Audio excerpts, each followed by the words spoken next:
नमस्कार, मैं हूं आपके साथ शिवानी पांडे। आप देख रहे हैं देश के नंबर 1 न्यूज चैनल का नंबर 1 शो कच्चा चिट्ठा।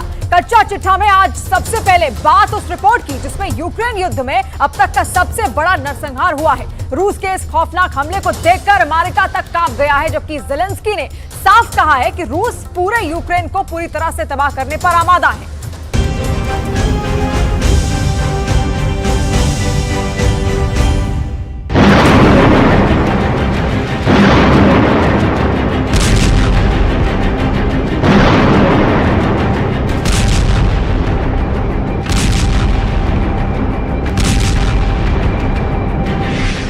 खून डाले 500 फीट दूर गिरी लाशें। लगभग 600 दिन की जंग के बाद भी पुतिन के हमले यूक्रेन को कब्रिस्तान बनाते जा रहे हैं। भले ही यूक्रेन लाख दावे करे कि उसके ड्रोन अटैक ने क्राइमिया में रूस को तबाह करके रख दिया है, लेकिन हकीकत में रूस ने 20 महीने की जंग में यूक्रेन पर और भी भयानक और खौफनाक हमले कर दिए हैं। दावा किया जा रहा है कि रूस ने इस्कंदर मिसाइल से यूक्रेन के खार्किव में प्रचंड मिसाइल हमला किया है।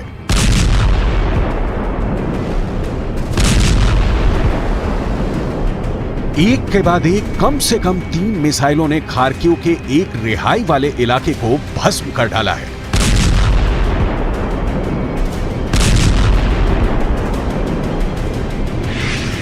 खार्किव में सबसे बड़ा खूंखार खूनी हमला।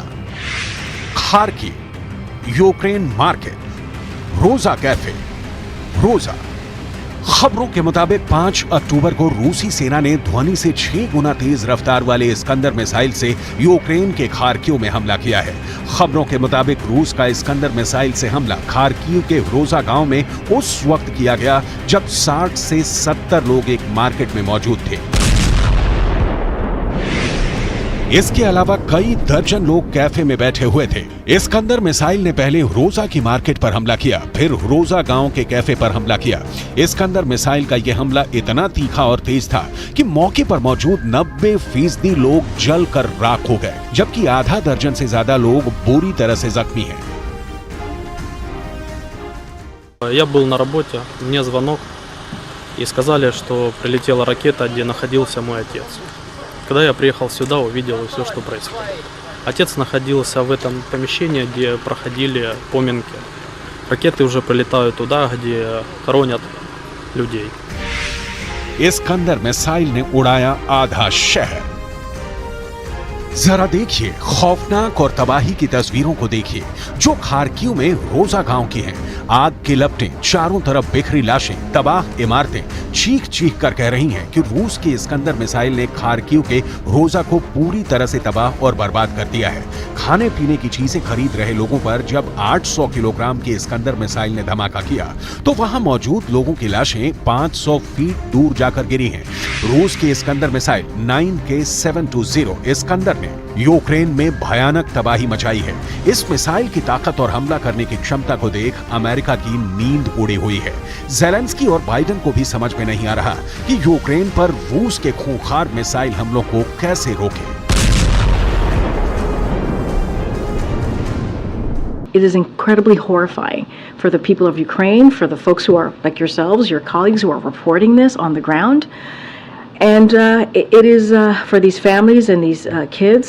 So this is what is happening in Ukraine every day.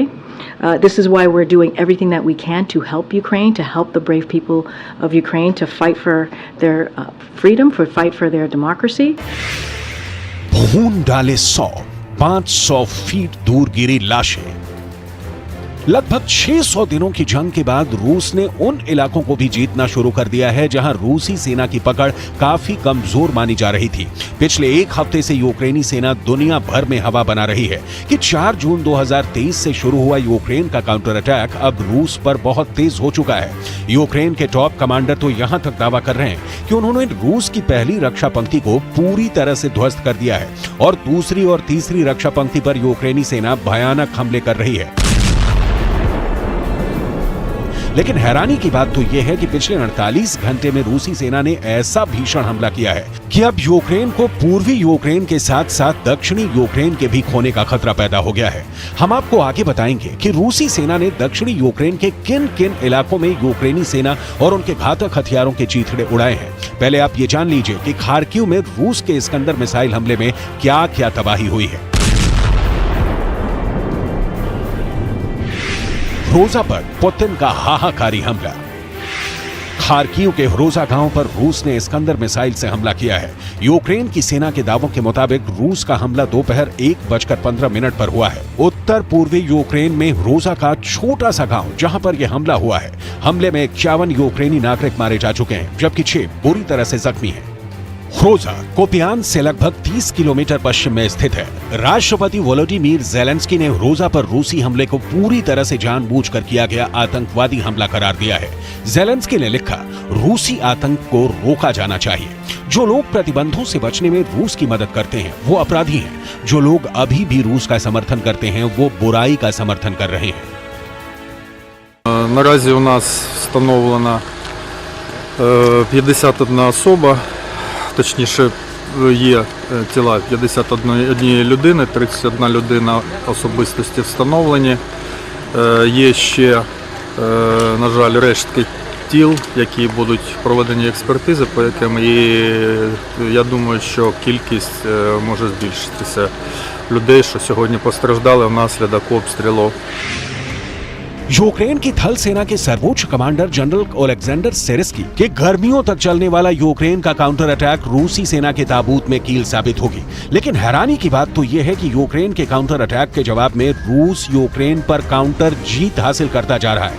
हालांकि अभी भी यूक्रेन यही दावा कर रहा है कि यूक्रेन के काउंटर अटैक ने रूस से कई इलाकों को छीन लिया है।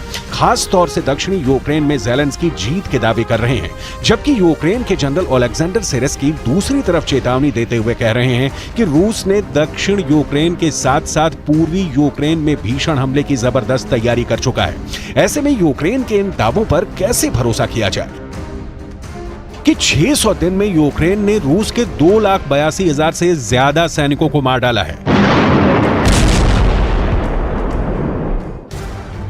हैरानी की बात तो यह है कि पुतिन ने साफ ऐलान कर दिया है कि यूक्रेन के सिर्फ 4 इलाके ही रूस के नहीं, बल्कि पुतिन ने साफ कह दिया है कि यूक्रेन के ओदेसा ओब्लास्ट इलाका भी रूस का है और रूस हर हाल में ओदेसा ओब्लास्ट पर कब्जा करके रहेगा।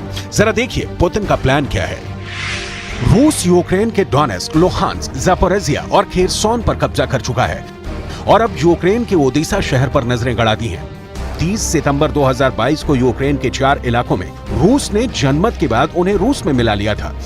रूस ने दावा किया था कि उसे जनमत में लोगों का जोरदार समर्थन मिला है। ठीक उसी तर्ज पर अब पुतिन ने ऐलान किया है कि उन्होंने ओदेसा शहर को रूस में मिलाने का फैसला कर लिया है। 162.4 वर्ग किलोमीटर में फैले ओदेसा पर रूस का साफ कहना है कि इसके इलाके और शहर रूस के हैं। ओदेसा यूक्रेन का तीसरा सबसे अधिक आबादी वाला शहर। यहाँ 2017 की जनगणना के अनुसार 9,93,120 लोग रहते हैं। ओदेसा नौसेना के लिहाज से भी बेहद अहम शहर है, इसलिए पुतिन ने इशारा कर दिया है कि ओदेसा पर रूस कब्जा करेगा।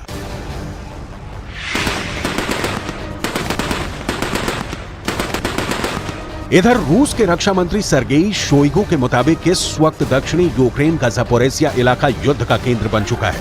रक्षा मंत्री सर्गेई शोइगु का दावा है कि दक्षिण में हारते यूक्रेन ने मजबूरी में अपनी रिजर्व ब्रिगेड को जंग में उतारना शुरू कर दिया है। ये यूक्रेन की वो रिजर्व ब्रिगेड है जिसके सैनिक पश्चिमी देशों से ट्रेनिंग लेकर जंग में उतरे हैं। शोइगु ने दावा किया कि जून में जवाबी कार्रवाई शुरू करने के बाद से यूक्रेन के 90,000 सैनिक मारे गए हैं, जबकि रूस के तोप, टैंक और रॉकेट आर्मी के प्रचंड हमले में यूक्रेन के 9600 से अधिक सैन्य उपकरण और हथियार तबाह हो चुके हैं। रूस के आक्रामक हमलों को देखकर साफ लग रहा है कि रूस हमले तेज करने जा रहा है। Now, what is clear is that the strike is one of the deadliest since the 24th of February 2022. But of course, it is far from being the only one. UN High Commissioner for Human Rights, Volker Turk, who saw for himself the horrific impact of such strikes, is profoundly shocked and condemns these killings. He's deployed a field team to the site to speak to survivors and gather more information. क्योंकि सर्दियों में रूस के सामने यूक्रेनी सेना और कमजोर हो जाएगी। ऐसे में पुतिन ने इस्कंदर मिसाइल से खार्किव के गांव को तबाह करके साफ संकेत दे दिया है कि अब यूक्रेन का चाहे छोटा गांव हो या फिर बड़ा शहर, रूस की सेना के निशाने पर अब पूरा यूक्रेन है।